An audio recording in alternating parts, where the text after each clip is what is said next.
Thursday, July 15th, 2015. This is the Bill Clinton Podcast covering nonprofits in New York City.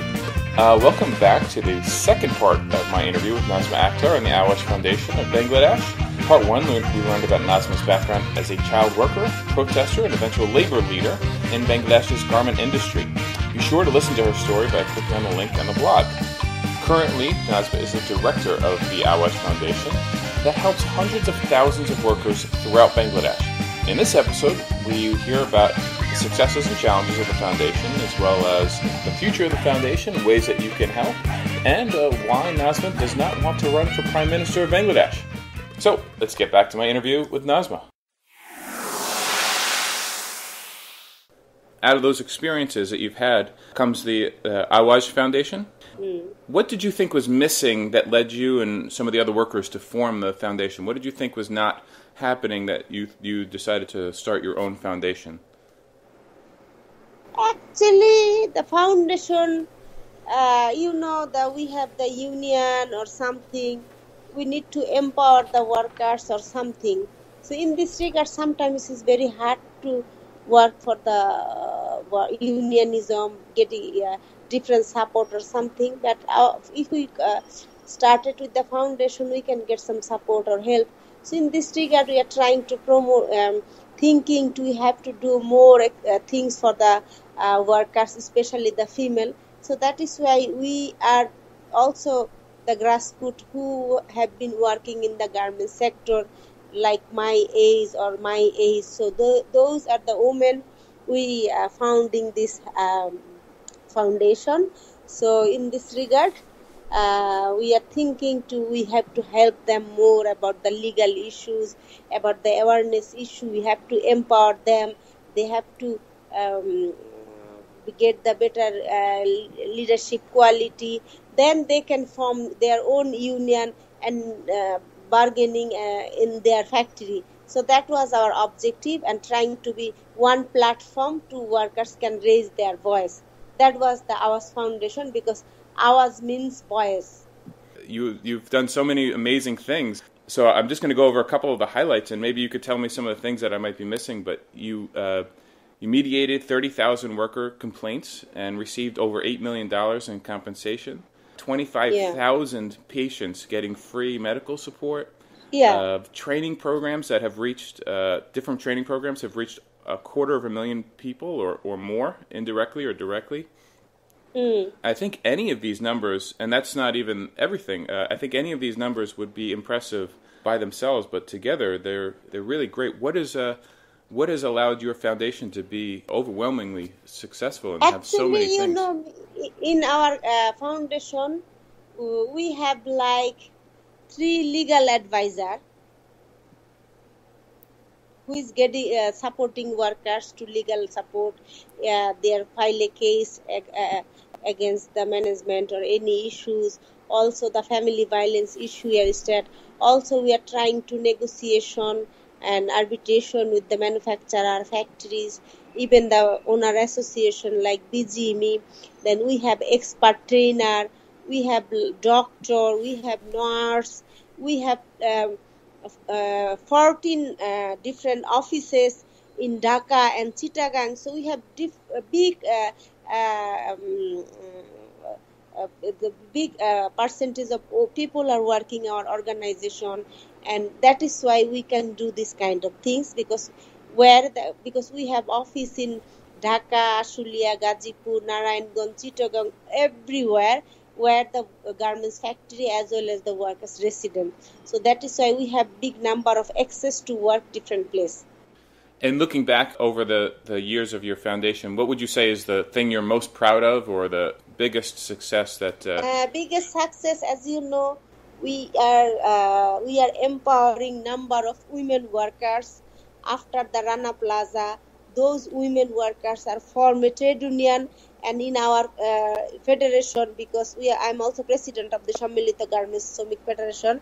So the foundation is creating their empowerment, trying to educate their rights, how to negotiation, how to deal with the issue, the leadership issue, all kind of things. So those workers are now in a days are forming 31 new union and many of the union also are going to procedure. So that is the success, and now they are also negotiation and deal with the factory. So that is our biggest challenge. And many factory where they don't have the union, but they have big strong collective voice to solve their problems. So this is the aim of our organization. And your organization is, I think, 12 or 13 years old, so it's still a relatively new foundation. Yeah. What have been the bigger challenges? Is it making progress politically, or is it keeping up financially with such a big organization? Or is it getting your message across to people who need to hear it? What has been the biggest challenge for you and the organization? Actually, the financial support we are getting is not that big, but it's one of the biggest challenges, because many cases the people are trying to be support the people, human rights issues, family violence issues, maybe education issues. But when we are asking for workers' right issues, it is very hard and tough to get the funding also from the internationally.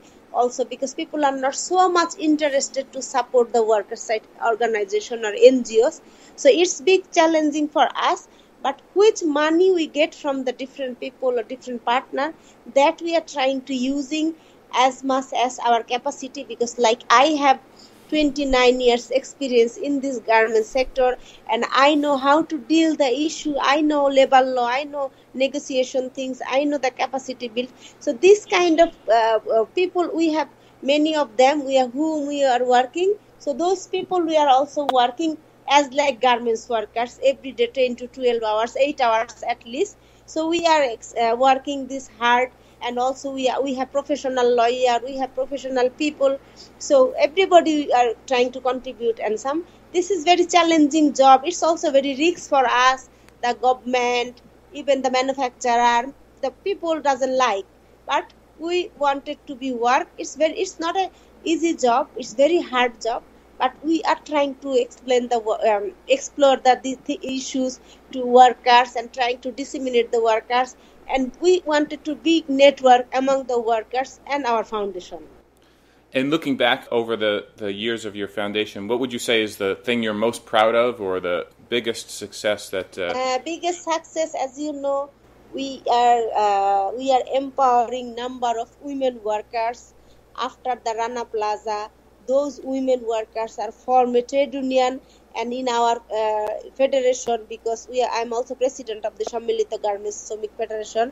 So the foundation is creating their empowerment, trying to educate their rights, how to negotiation, how to deal with the issue, the leadership issue, all kind of things. So those workers are now in a days are forming 31 new union, and many of the union also are going to procedure. So that is the success, and now they are also negotiation and deal with the factory. So that is our biggest challenge. And many factory where they don't have the union, but they have big strong collective voice to solve their problems. So this is the aim of our organization. And what do you see over the next 5 to 10 years? What are your goals? And so for the next 5 or 10 years, what are some things that you're looking that you hope to achieve over that time? Actually, our main goal next 5 or 10 years, the plant level factory, every factory has been unionized, and the workers should be, especially the female leadership will be grown up, and they will deal their problem, and they will solve their own problem in their own premises. That is our main objective. What is one lesson that you've learned? So if someone's listening and they're also interested in starting an NGO, what is one thing that you could pass on to the next group of NGO startups that you've learned that you maybe even wish you knew at the beginning, but over time now you've figured it out? If somebody wants to be NGOs or something, they need to more efficiency and capability also about how to deal with the bank, how to deal with the government, how to deal with the donor. Many areas need to be focused, and also you need to be qualify people to get the job, and they have to deal properly. It's a challenging job, but you need to be very smart and knowledge, otherwise it will be very tough for you. So you have a large organization. I think many people in Bangladesh probably know you and know your name. Do you have any Yeah. interest in running for office, maybe becoming a prime minister?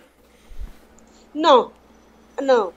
I don't want it to be that. If I will be the prime minister, maybe I cannot help like these people that much, because I wanted to be independent and do my own job, and I because I came from the grassroots level, and I wanted to be among my grassroots level. I'm not very much to be the politician or parliament member or prime minister. Where I'm happy with that. And if I have any listeners that were looking to support, I mean, you said one of the issues was financial support. What could a listener do, particularly far away here in the United States or somewhere else, and they want to support the work that you're doing? What could they do? About the workers' education, their legal aid support, and their capacity build about the how to negotiation, these kind of things, or maybe reproductive health, the health issues, many other issues also gap the workers. So this kind of awareness and legal support, or might be healthcare support, this kind of can be getting from the US. And if someone wanted to, say, support financially, help support your organization, they hear all the things that you're doing and they want to send a check or send money, how would they do that? Do you have a website for a donation set up or anything like that? We don't have that, but if somebody wants to give our money, then they can communicate with us in the email, and then we can send our bank account. And also we need to letter of interest or commitment letter from who is donate the money, because we need to clearance from the NGO Affairs Bureau those money. So this way we are getting money. All right. My thanks again to Nazma Akter for thoughtfully answering all my questions. Check out the blog to learn more about the Awaj Foundation and all the wonderful work that they're doing. And make sure you stick around and check out this site in a few days. In the third and final part of my interview with Nazma, we'll talk about the current situation in Bangladesh, the aftermath of the Rana Plaza disaster, which killed well over 1,000 people, and what Nazma thinks of corporations that claim not to know about the factory conditions in Bangladesh. Follow the podcast on Twitter or like the Facebook page to get updates on all future episodes. And with that, have a great night.